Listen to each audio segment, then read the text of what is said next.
Fertility and sexual function are a couple of the big ticket items for our patients. It's one of the things that will motivate them enough to come to our telehealth visits. I think that it's a wonderful opportunity for us to engage with our patients and to address issues that affect their overall health.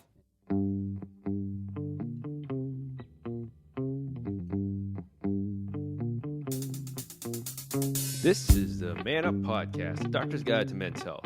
Each week on our podcast, we interview the top specialists of the field on various topics in men's health. If you have questions that you are too afraid to ask, we have the answers. This week, our episode is titled Breaking Down Sperm in Male Fertility.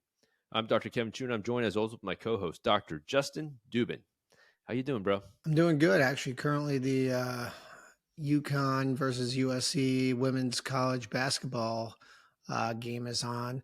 I watched the Iowa game against LSU.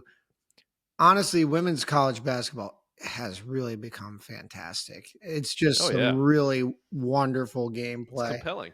Yeah, I've really enjoyed it. March Madness this year. I've just enjoyed all March Madness. You know, last week we were away. I was at NC State. Watched the NC State game go down. That's pretty magical. It was at a bar magical. on campus in Raleigh. Electric, baby. DJ Burns is electric. I'm all in on them.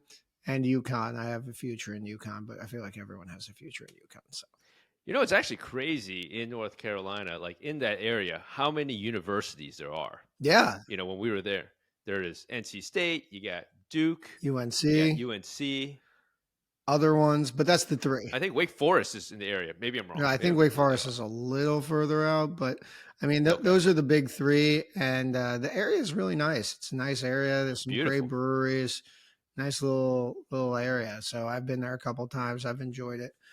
But yeah, man, how you doing? You were traveling a little bit too.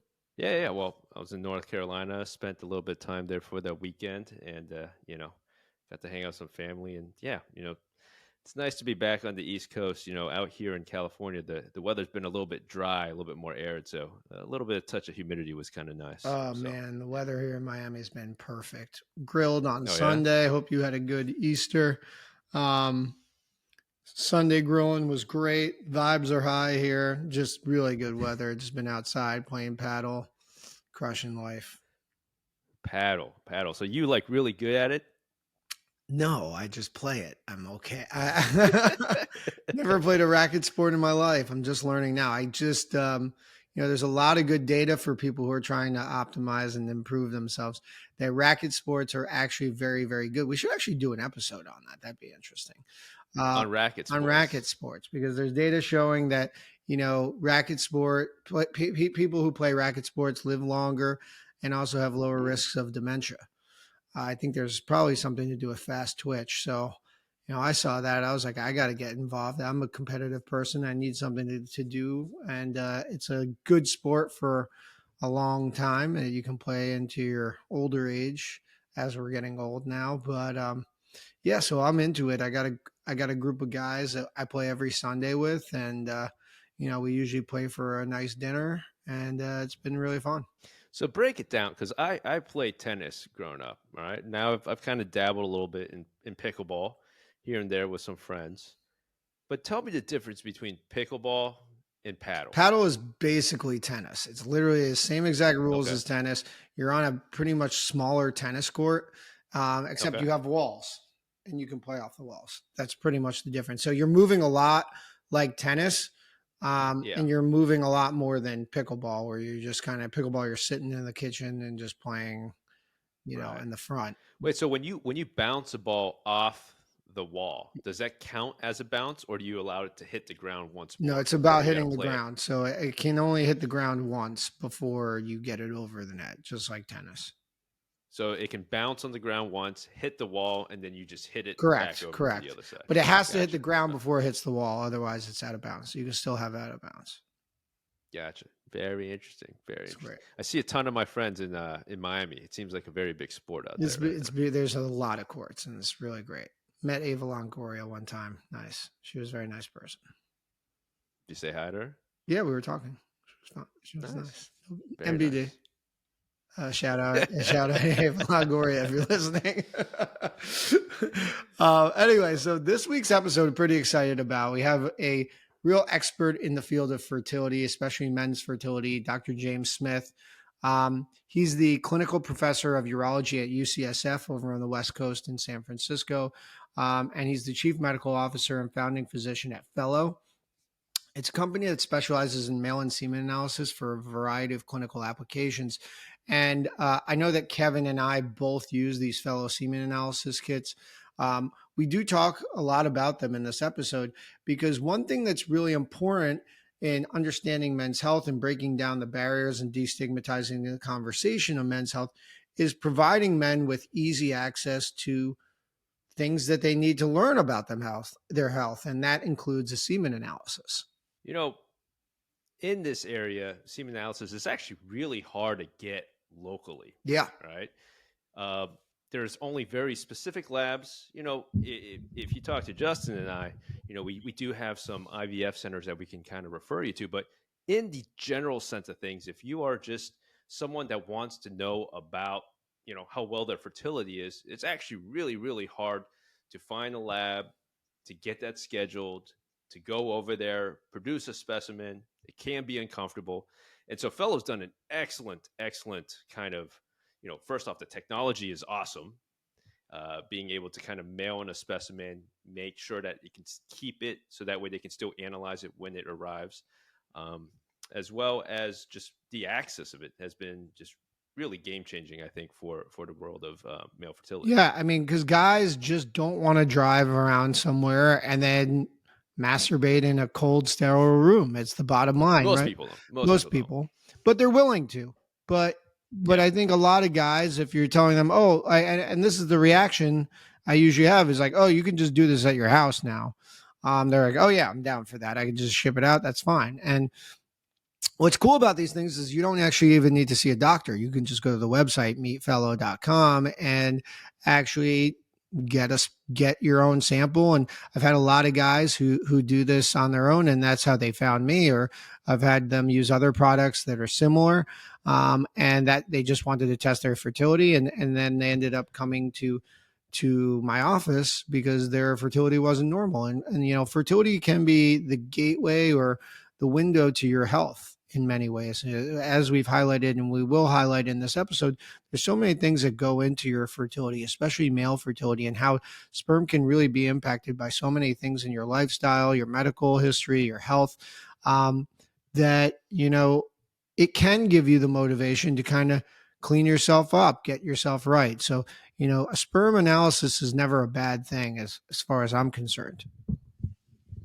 Yeah, and this conversation with Dr. Smith was inspiring, I would say, for us too. We enjoy seeing technology and how it kind of evolves, and to kind of hear some of the, you know, thought processes and the foundation for how Fellow came to be, and, you know, where it's headed. It was a really good episode, but I think our listeners will learn a lot regarding, you know, again, just common questions about male fertility and why it's important to understand your own fertility. Yeah, and he also does a good job of kind of breaking down a lot of the things that we've talked about, but in a little bit more detail about the sperm cycle, about the role of testosterone and how it compromises male fertility, some additional lifestyle things that we haven't mentioned, including some supplement stuff. And then we also do talk about the importance of a post-vasectomy semen analysis, which we actually haven't really stressed that much in our many vasectomy episodes. But we do know that compliance rates are quite low for post-vasectomy. And you can always take that risk, but, you know, the risk might be a big one, and that's a baby. So, you know, we do encourage people to get post-vasectomy semen analyses, and with Fellow, it's from the comfort of your own home. So, you know, you can go to an office, you can go to your doctor's office, or you can go to use an online kit. But either way, we really do recommend you get a post-vasectomy semen analysis. I mean, for guys, there's just so much inertia. And so you're telling me 3 months post-vasectomy, I'm taking a look, I got this LabCorp form or this Quest form, and I got to call, schedule, find a lab that works, that will do it. Guys just have a lot of inertia. So that's what's awesome about Fellow. You're right. You just look over, you probably have the box sitting over there. Grab it out, get out the cup, ejaculate into it, and be able to know, quite quickly after you mail it in that you're clear and you're good to go from the post-vasectomy standpoint. Yeah. Well, I think that's really all we got to say. I think this is a great episode. I hope you guys enjoy. I want to thank Dr. Smith again for coming on, and I hope you guys learn a lot. I think it is really going to be, I think April has some fertility awareness involved. There's a lot of fertility awareness days in there. So we're going to really focus a lot with this episode, and I think the following episode or two on male fertility and infertility. So really enjoy this series. I think this is going to be the start of a few. Anything else, Kev? Nope, that's it. All right, guys. As always, please download, subscribe, give us a review of 5 stars on all podcasting platforms. Find us on YouTube. We're getting a lot more listeners on YouTube. We're using these great cameras, so we're pretty fun to watch. I hope we're good-looking dudes. So if you want to see our beautiful faces and me wearing a Miami Hurricane shirt right now, go ahead, go on YouTube. But that's always appreciated. So thanks for listening as always, and enjoy the episode. Guys, if you're listening to this podcast, you're probably interested in learning about your health. When it comes to understanding your fertility, there's no better test than the semen analysis. For a long time, however, the process of getting a semen analysis was difficult. There were not many places to get it done, and when you were able to, you'd have to go to an office, uncomfortably provide a sample in a cold, sterile facility. Nothing easy or fun about that. Fortunately, there is a new and better way to provide a semen analysis, and that's with Fellow.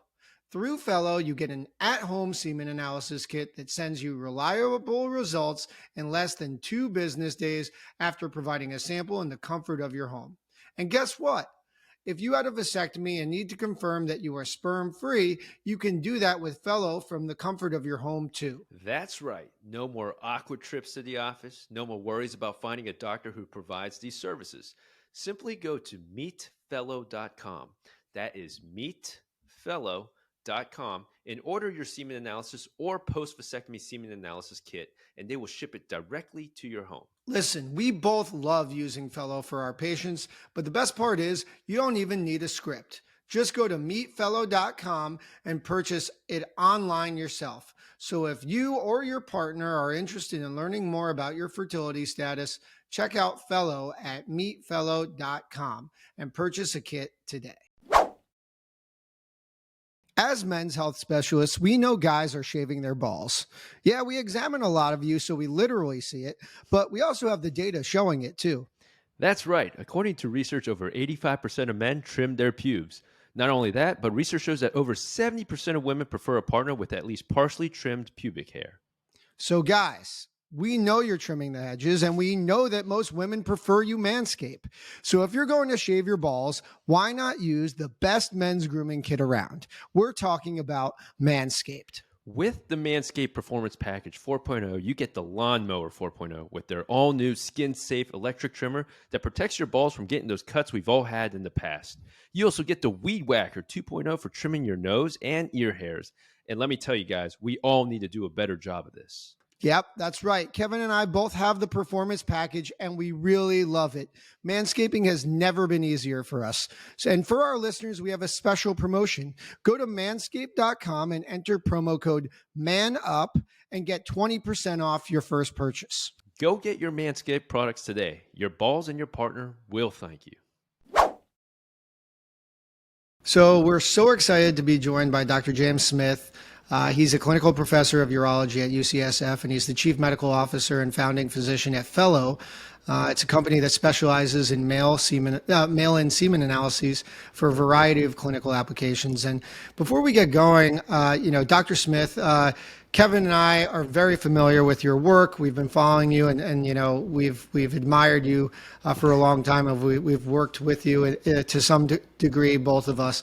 Can you tell us a bit about yourself for our listeners, a little bit of your background and what led you to Fellow? Well, I really appreciate you guys having me on. It's really a pleasure to be connecting with you guys and your listeners in this format. So thank you again for having me on. My background, so I was a molecular biology undergrad, so I loved science, as so many of us do when we get into medicine. As I began my journey through medical school, I was really interested in this blend of science and molecular biology and basic science with access to care and big picture, more public health issues. So that's a theme that really has run throughout my career. And once I did I was at UCSF for medical school.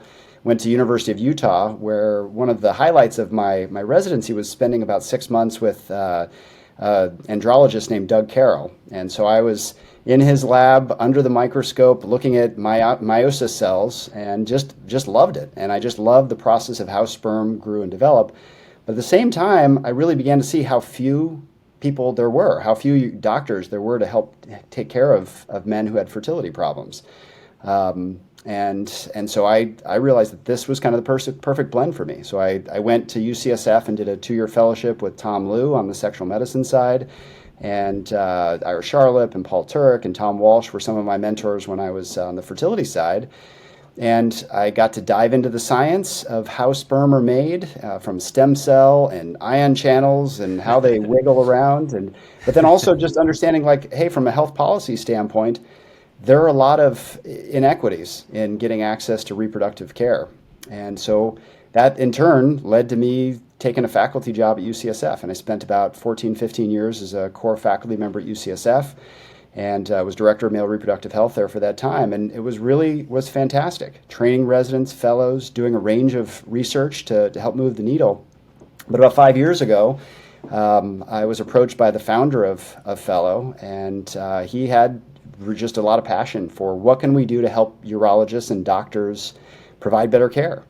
And one thing led to another, and there's lots more to that story. But it's eventually a year ago I took on the job as chief medical officer, in large part because I get to do both of the basic science, the lab science, but also try to develop tools that help our patients and help us as physicians in the field. That's awesome, Dr. Smith. I mean, I'll tell you on behalf of, Justin and I, everything that you've done, very inspiring to us as young andrologists. So, absolutely, we hope to true leader in the field. Absolutely. So, today, our conversation, we're gonna get into Fellow a little bit later.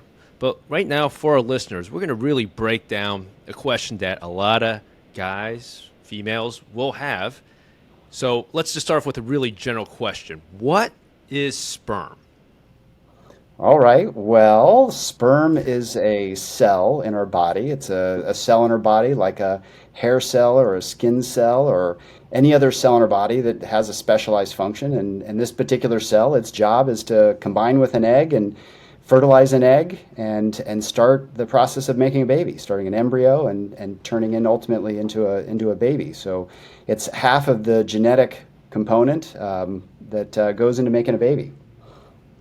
Nice. And, it's obviously the aspect that the biological male creates. And like you said, and I think one of the most important topics or concepts is this idea of how long it takes sperm to develop, because it's so different from females to males. And a lot of the things of how your sperm can be impacted by, or the lifestyle things, the things we're going to go into, are kind of based off of this length of time, correct? Yeah, no, that's exactly right. And you're right about bringing that up, Justin. And so within the testicle, the factory floor, so to speak, of making sperm, there are specialized tubes that allow the creation of these sperm cells. They start from something called a sperm stem cell, and those sperm stem cells go through a series of changes that eventually turn into sperm. And that process takes, it's kind of a variable length, but it takes probably around 50 days, 60 days, something like that, for a sperm stem cell to turn into a sperm. And then it takes another few weeks for that sperm cell to leave the factory floor and travel along the highway until it actually comes out in baby making mode, out the penis. I like that, baby making mode. So overall, it's probably about 2.5 months, 3 months, and so that's as we say to our patients. I mean, we generally say whatever we're going to do today, it's going to take about 3 months before we're gonna see, whether there's an effect, and it can take longer than that.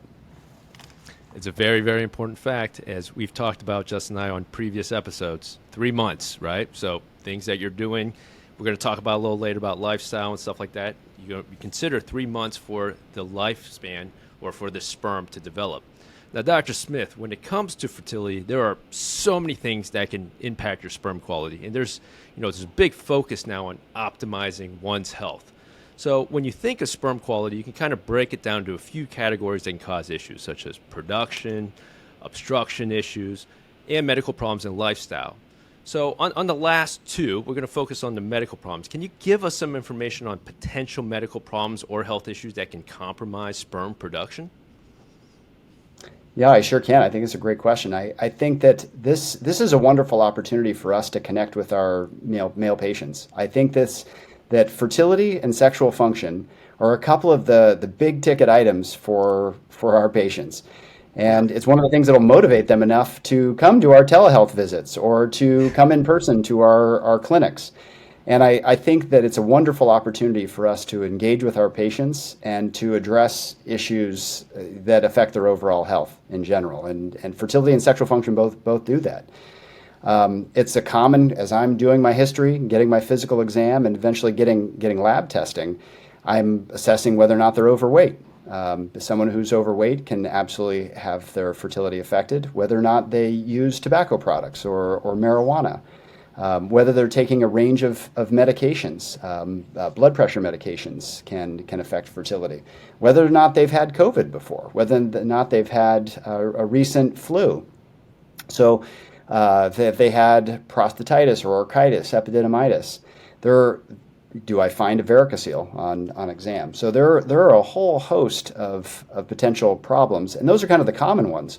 I mean, I wonder about other exposures in our life, exposures that we don't really have a way of quantifying, pesticides in our food, BPA, phthalates, these flexible plastics that are around us all the time, microplastics. How do these things affect our reproductive health? And what evidence is there for that? And for the most part, not very much evidence one way or the other, but we think they are probably contributing to problems globally in sperm quality.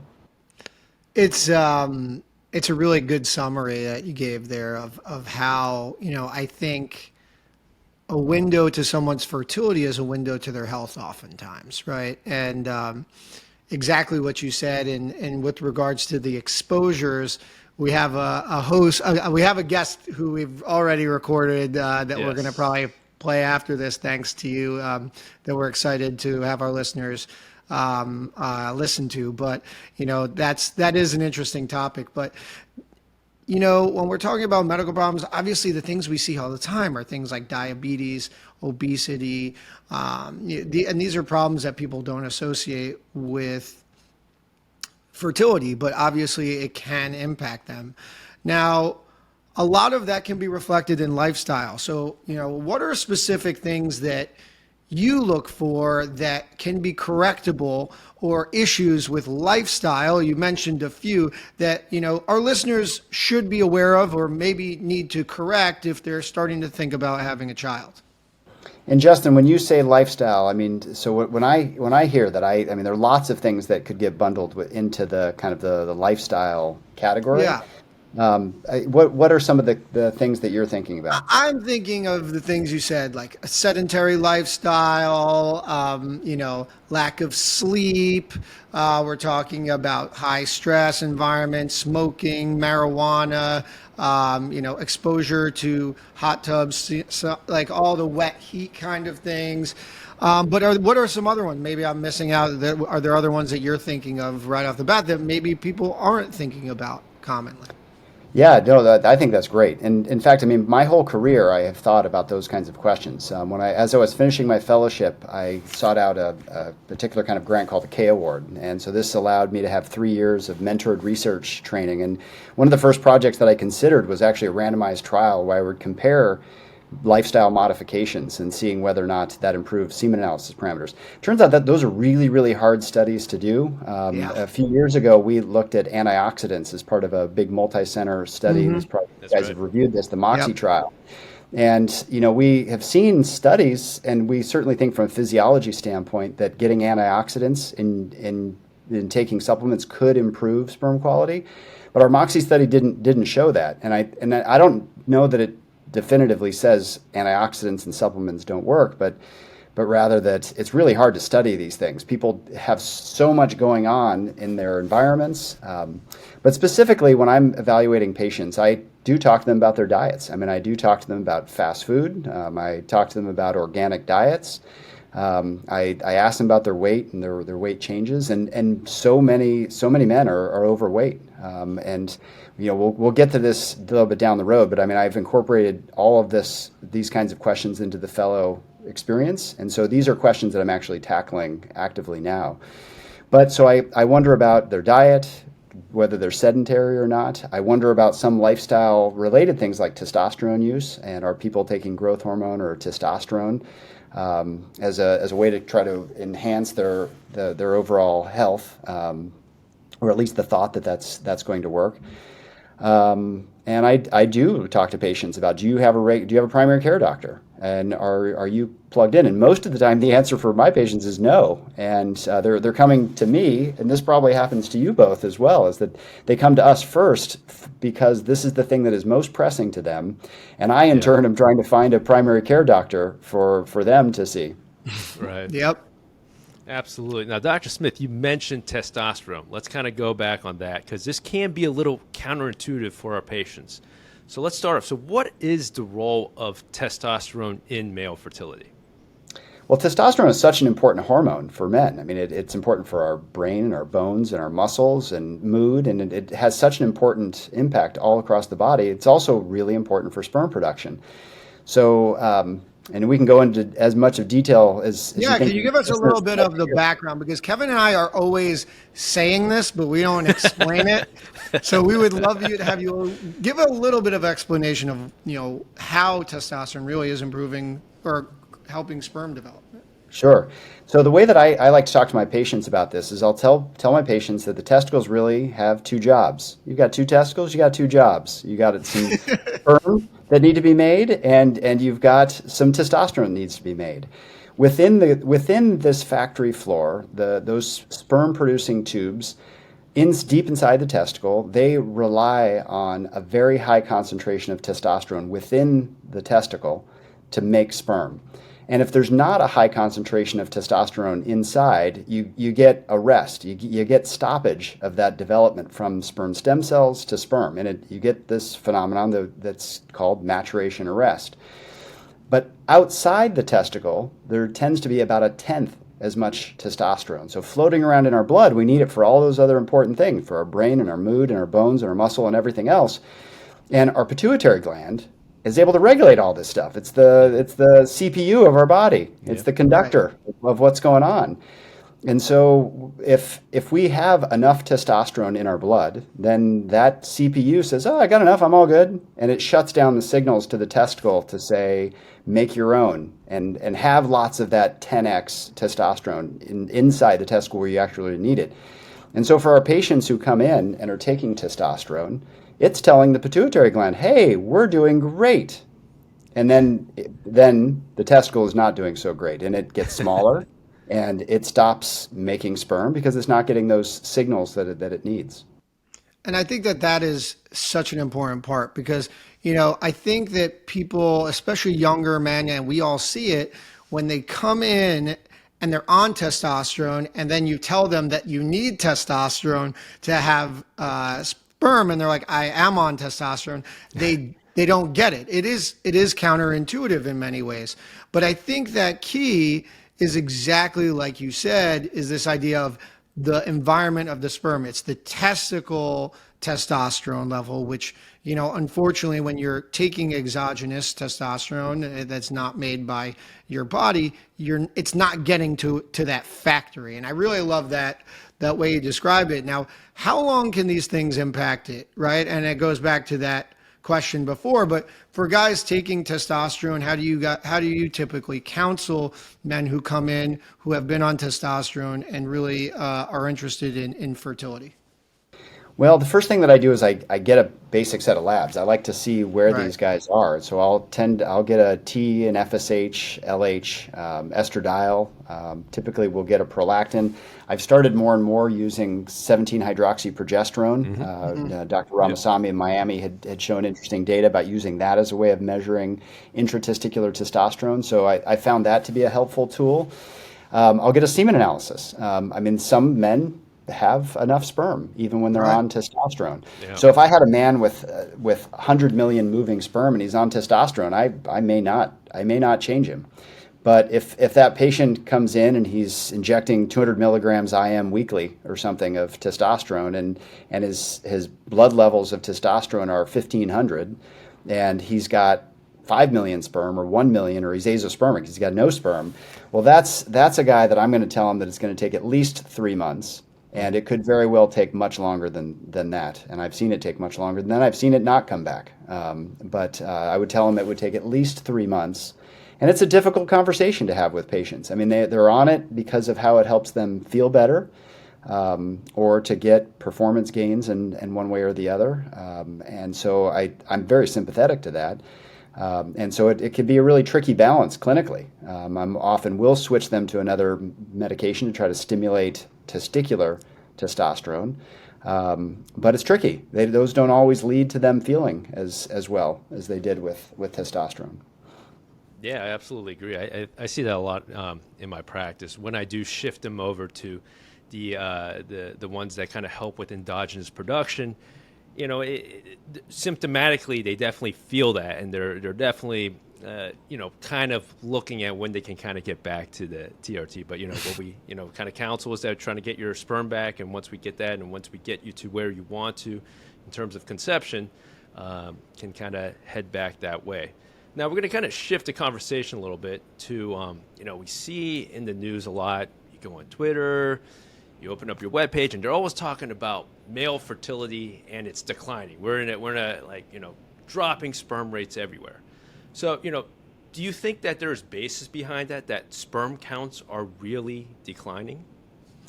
I think, Kevin, it's a really, really interesting conversation and a really interesting question. A colleague of mine, Shauna Swan, has been really at the forefront of this, and her book Countdown. She really dives into this. Hmm. She's now a adjunct faculty at UCSF, so I've had the opportunity to collaborate with her, and this has been an area that I think is really interesting. I mean, she has looked around the world and looked at sperm concentrations over the past decades, and has documented that there are significant declines in sperm concentration.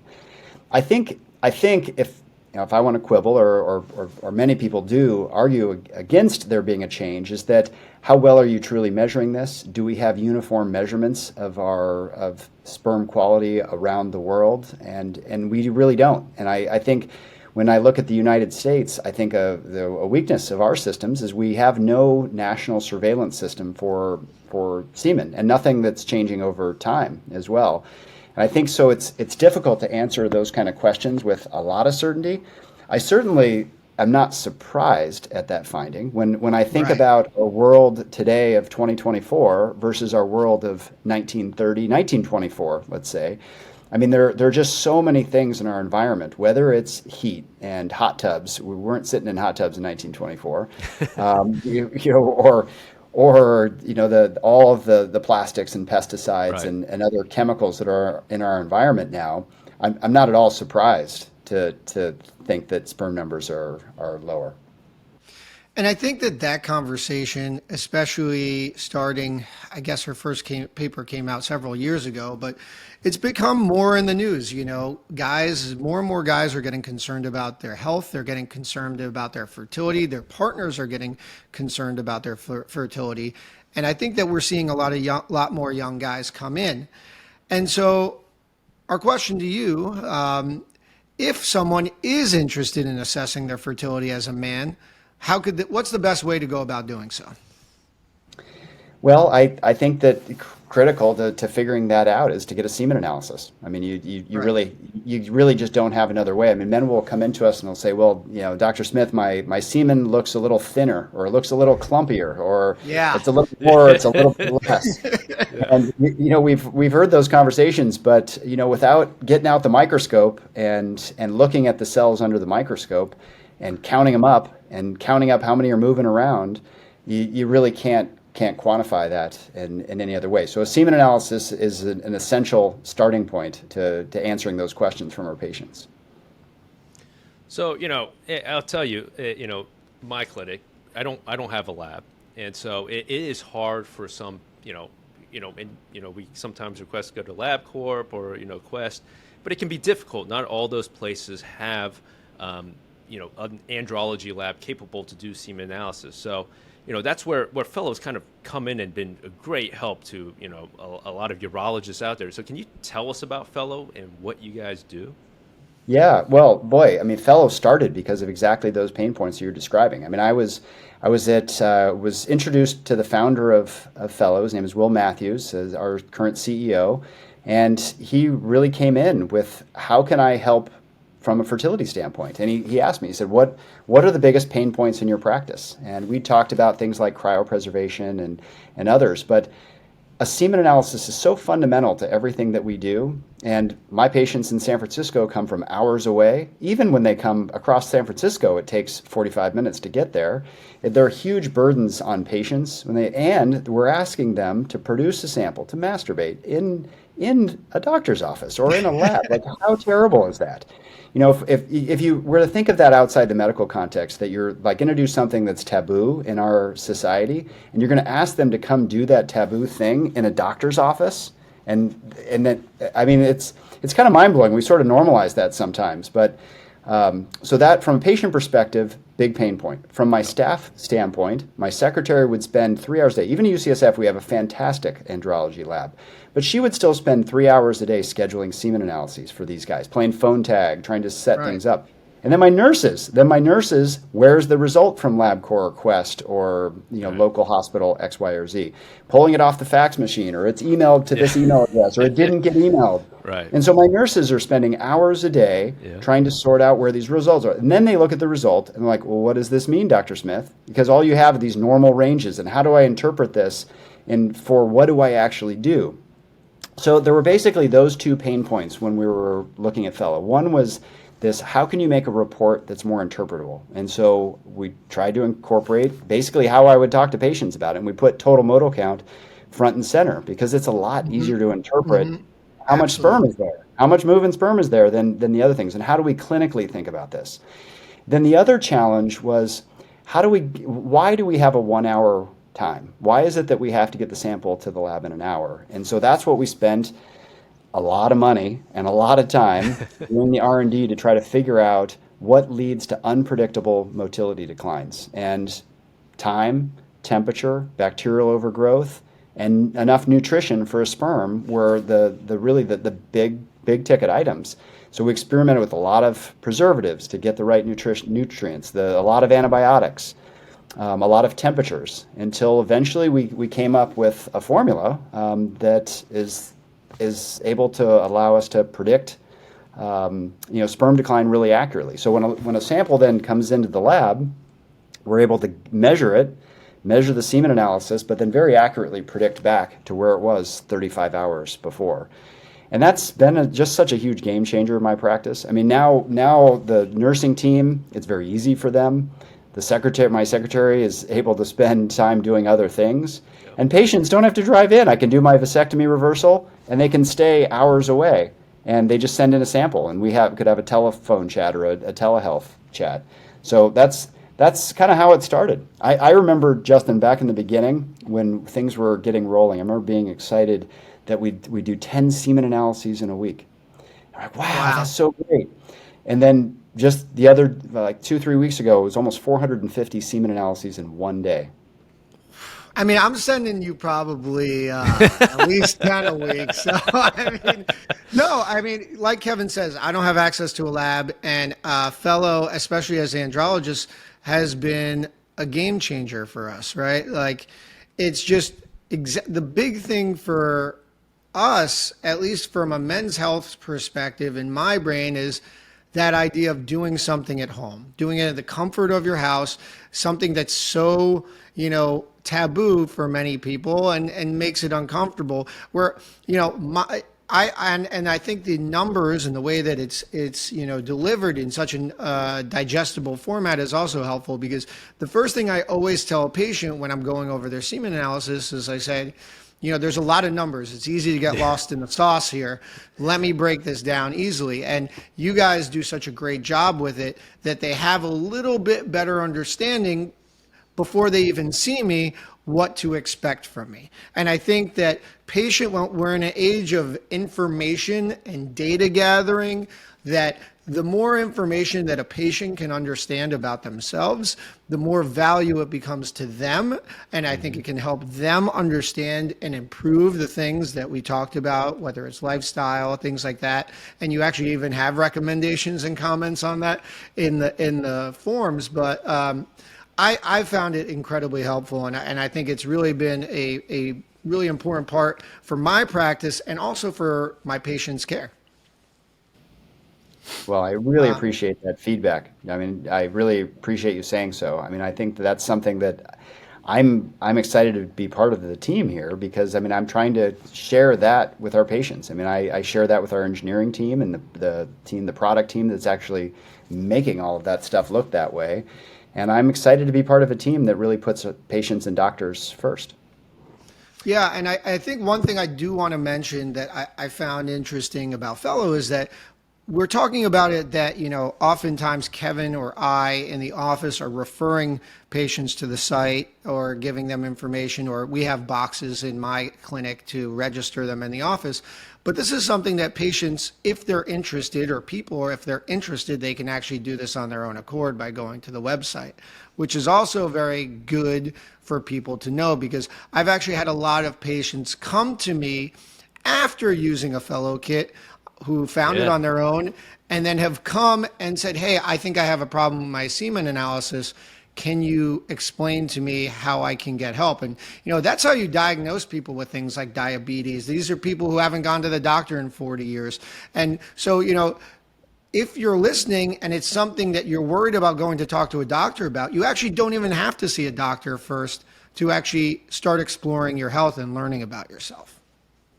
I will say one thing. I did have a guy come in, did a Fellow, and he just wanted to be like, is there such thing as my numbers being too good? And I was like, that's awesome, man. That's awesome. This looks great. You were great here, dude. You're fine.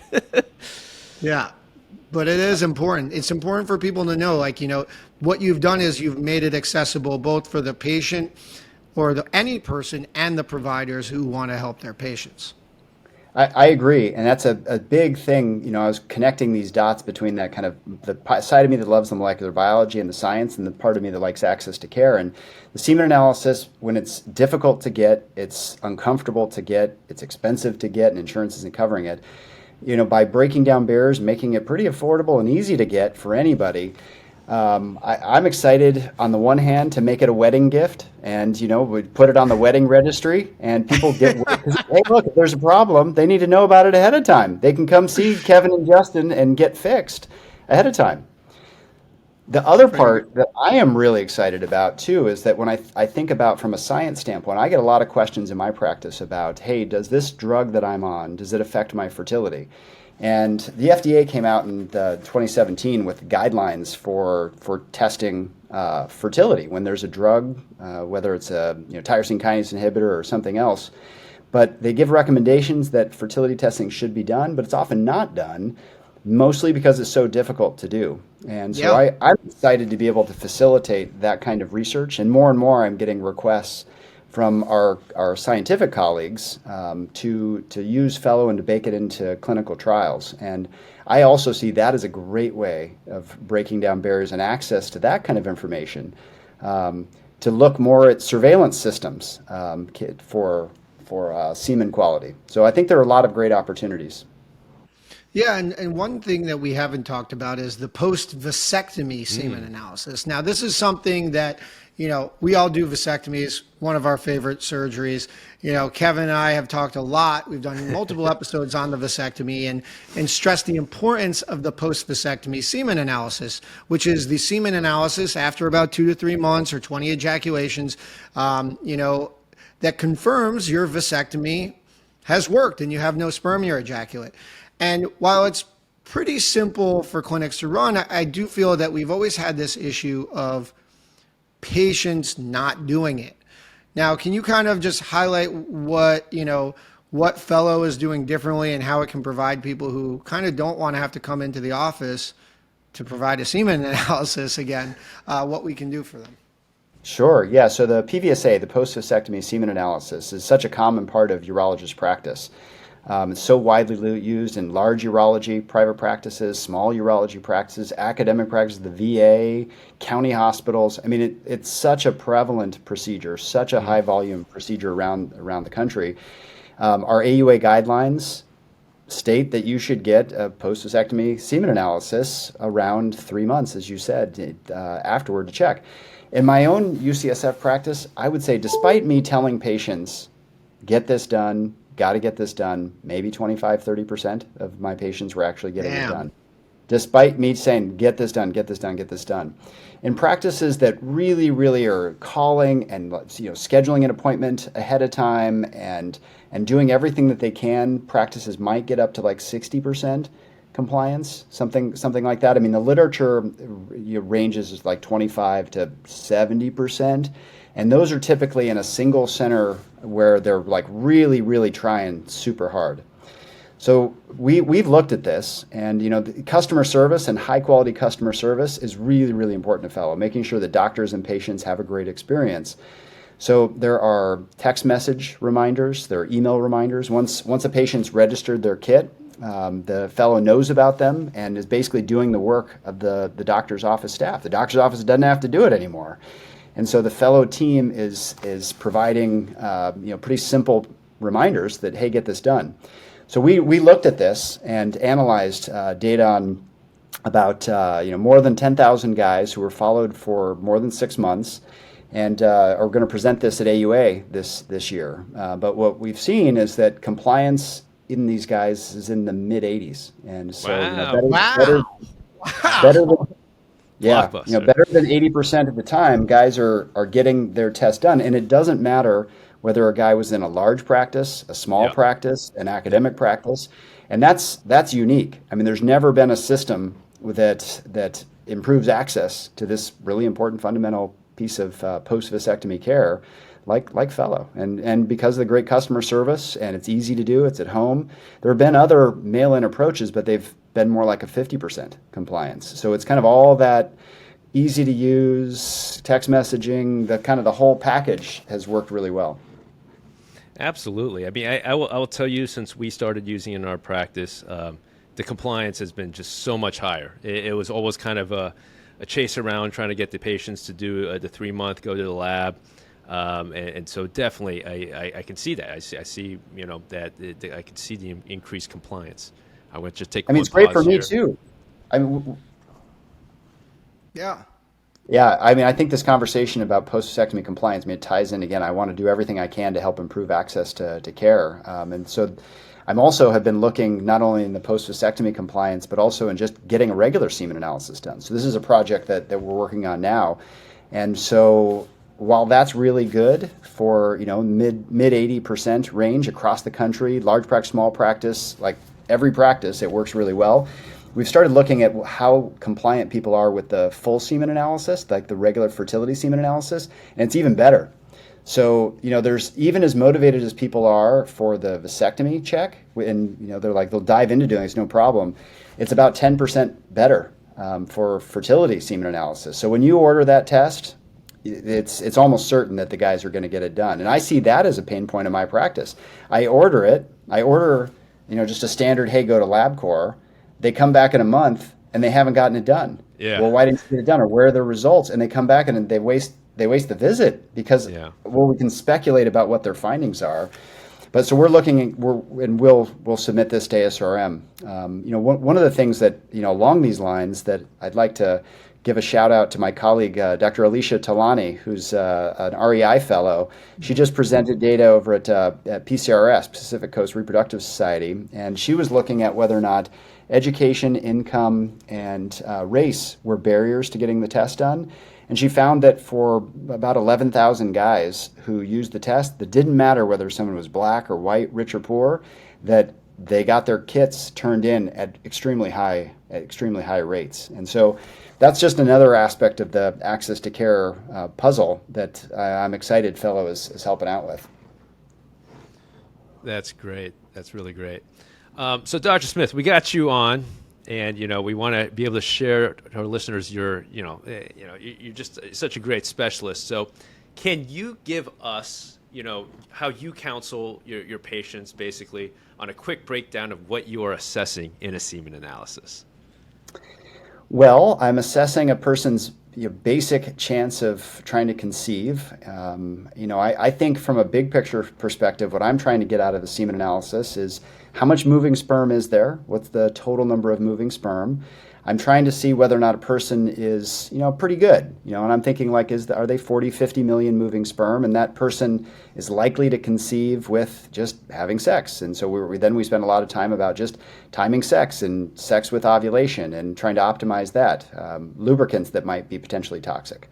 Or as a person kind of in a little bit lower range, somewhere 5 million moving sperm to maybe 20, 30, 40 million moving sperm. And are they maybe like IUI kind of range? And is there anything I can do to try to help them get out of that IUI range? Can we improve their diet? Can we stop smoking? Can we have more regular exercise? What can we do to try to move them out of IUI and get them just pregnant on their own?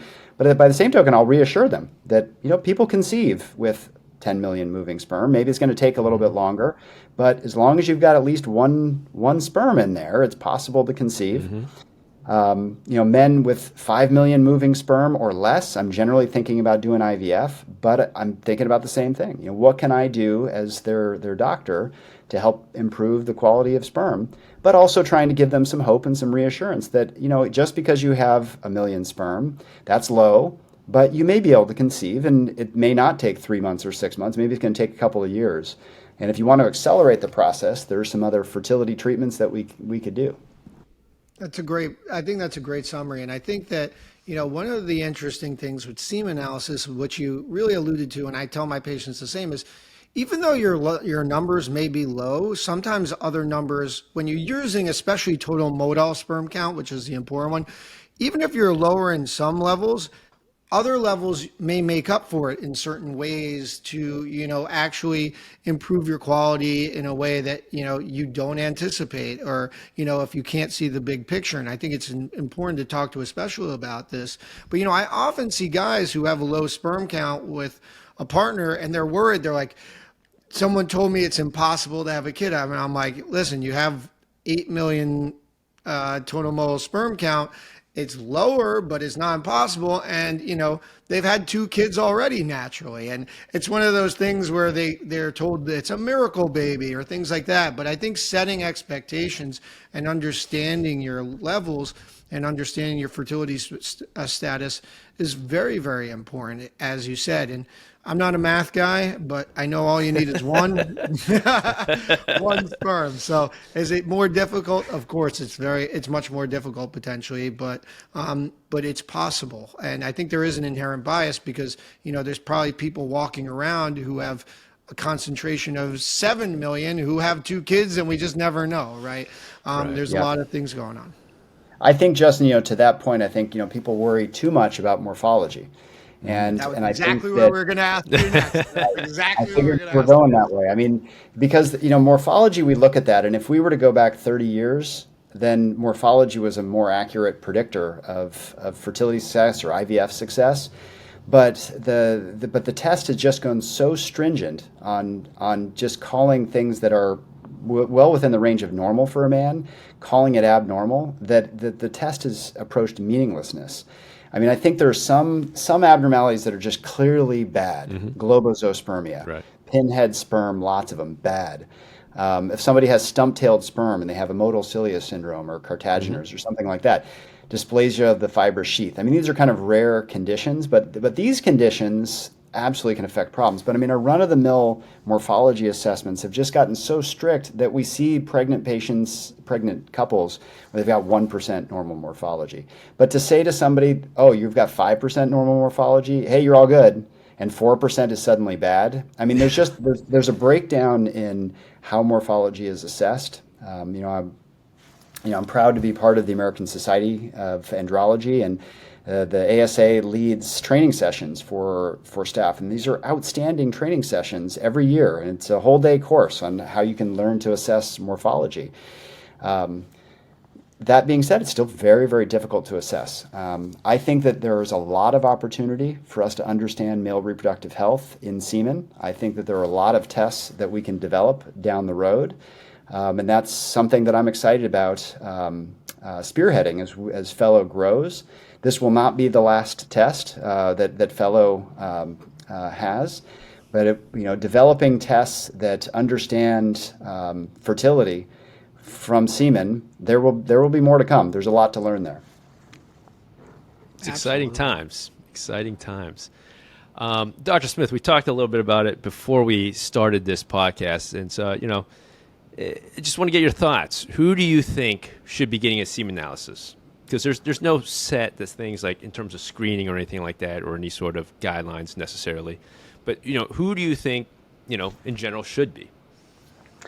Well, I mean, this is something I have conversations with the AUA guidelines committee folks and talk to them about. I mean, Right. our ASRM guidelines would suggest or do say that a couple should try to conceive for a year with unprotected intercourse if the couple's 35 years or younger, or if they're 36, if the woman is 36 or older, you wait 6 months.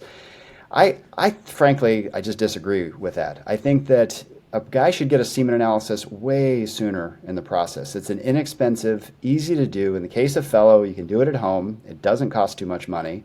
And it can give you that kind of big picture understanding of, are you good? Okay, you're 18 years old, and hey, you're fine. You're likely to be fine unless something happens. Hey, you've got problems. There's azospermia. There's really low. You got a severe oligo or kind of low. Hey, maybe when I'm 19, 20, 21, I should go see Dr. Chu or Dr. Dubin, and I should get to see if I've got that grade 3 varicocele that I should take care of. Right. So I think that the guidelines are conflating male and female fertility, and I think that we do a disservice to our patients. I think that we typically, as reproductive urologists and male health specialists, we generally see guys at the end of that pathway. They've gone to the OB. Yeah. They've gone to REI, they've come to us, and they're already well into IUI or IVF. And they come to us, they say, Dr. Smith, I'm going to start my IVF retrieval in 2 weeks. What can you do for me? And so That's 100% true. It's so you nailed it on that. So what do you do? I mean, can we change their diet, their lifestyle, get them exercising more? Stop smoking weed, and then in 2 weeks it's going to be all good. No, it just takes longer. So I think for us, we can make the biggest impact for our patients and for men by just getting checked out earlier on. I mean, it's inexpensive, it's easy. Guys will come in to see us. If there's a problem that we can't fix, they're still going to be in that same pathway. Yeah, that's a really excellent answer, and I think that we're moving that way with more knowledge and education on men's health, and then that kind of leads to my next comment is like what you've alluded to is that in the fertility pathway, men are often the last person to get assessed or even checked, where we know that, of course, the female has this unfair burden, this unfair stigma on fertility, where we know that 50% of the time there's a male factor involved. So, how do you think that we can destigmatize these conversations, and why do you think it's important that men get evaluated for fertility sooner, which it seems like you've given us some of an answer, but how do we get guys talking about this more too? I think that men, for us, that we generally aren't very well plugged into the primary care system. I think that women are more plugged into the primary care system. They generally have a gynecologist who they've gotten comfortable seeing through annual or every couple of year pap smears. There's a relationship with their obstetrician and gynecologist as time goes by. And most of the time for us, for men, we're generally not seeking out primary care. We think we're all good, and we think that we're True. healthy. And, Yep. and so it's not until something comes up. There's a fertility problem. My penis is not working the way that I want to, or I'm ejaculating too fast, or any reproductive or sexual function problem that they then seek out some help. I think that there is a lot of fertility problems out there, and I think that it's worth getting a simple test. And if there's a problem, get in to be evaluated much sooner, and not wait till the end when you're doing IVF or IUI. IVF, we've written a number of papers on this. I mean, you're looking at least $15,000 a month. In more recent estimates, probably in the 20,000 plus range for an IVF cycle. If you can shift somebody from IVF to a less intensive kind of treatment, you're saving them a lot of money. Yeah. So I think there are public health questions. I think there's just like money out of a person's pocket. If you get seen sooner, get assessed by a urologist, we may be able to save you a lot of money. That's a great point. And also just time, right? I face that we see a lot of patients when they're like, their partner may be late 30s already, and then you're also finding that there's an issue with the male. Again, if a lot of this was shifted earlier, that time becomes less of a pain point or a stress point for couples. So true. If you get them early in the journey, they're fine making changes like this. Oh, you're just kind of curious about this. Okay, great. Well, here are some things you can work on. Let's spend the next year working on those things. And you're right. They're not so worried about time, unless it's been 3 years or 2 years trying. They want to get pregnant tomorrow. Right. And I think the one final thing about it is, if you're a guy, you really need to understand what women go through for IVF. It's physically, mentally, emotionally, absolutely draining. And for you not to just do something simple like masturbate, which gives you pleasure into a cup in your house for, to help your partner to maybe see if they don't have to go through that process, I think that's kind of crazy. So, I think if anything, the whole thing should be support your partner, because they're going to be taking on the worst aspect of it, unfortunately, in a lot of these situations too. Yeah, I completely agree with you, Justin, on that. I mean, I think that I'm happy to be part of changing the conversation around this. I mean, because it's just easy. Just, get a fellow kit mailed to your house, and it's so easy to do.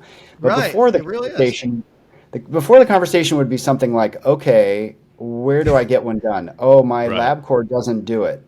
Oh, my doctor, got to go find a doctor. Well, then it's got all these hoops to jump through for you to go see a doctor. Where's the doctor do it? I don't know where to do it. I mean, in the Bay Area, LabCorp and Quest don't offer it at very many places. There's one place in San Jose. You got to get down there, and you've got 30 minutes to get your sample. So if that's the level of hoop jumping through that somebody's got to do, they're like, I can't take time off of work. So again, I'm excited to be part of something where that's not even something you have to think about. It's easy now. Yeah. Well, this has been a fantastic conversation, really enjoyable, and I think our listeners really learned a lot. Last question. Any final comments on sperm and male fertility you'd like to share with our listeners? This is an exciting field. I'm happy that we're part of it. I mean, there's so much that we can do. Again, I'm just excited to be helping to move the field forward a little bit. Awesome. Well, Dr. Smith, this was really fantastic. We want to thank you so much for coming on. We really do enjoy, listening to you and watching you to continue to advance the field. And, obviously Kevin and I do use Fellow. We're big fans. We do think that it really provides a great service to our patients, to a lot of patients to get access to information that they may not otherwise be able to. So, keep doing what you're doing, because it rocks. And thank you so much for coming on. And by the way, also, tell us where our listeners can find information on you, find information on Fellow. Okay. Well, first of all, thank you for having me on. It's been a pleasure chatting with you both today. Let's see. Well, I mean, I guess the only place I am is on LinkedIn. So if a person wants to find me on LinkedIn, so it's a little bit professional. I don't have Instagram or any other social media. You can find Fellow through meetfellow.com. Perfect. And I think that's it, man. He's committed. He's committed to the fertility game, just LinkedIn. So, but thanks again for coming on. And this was really great.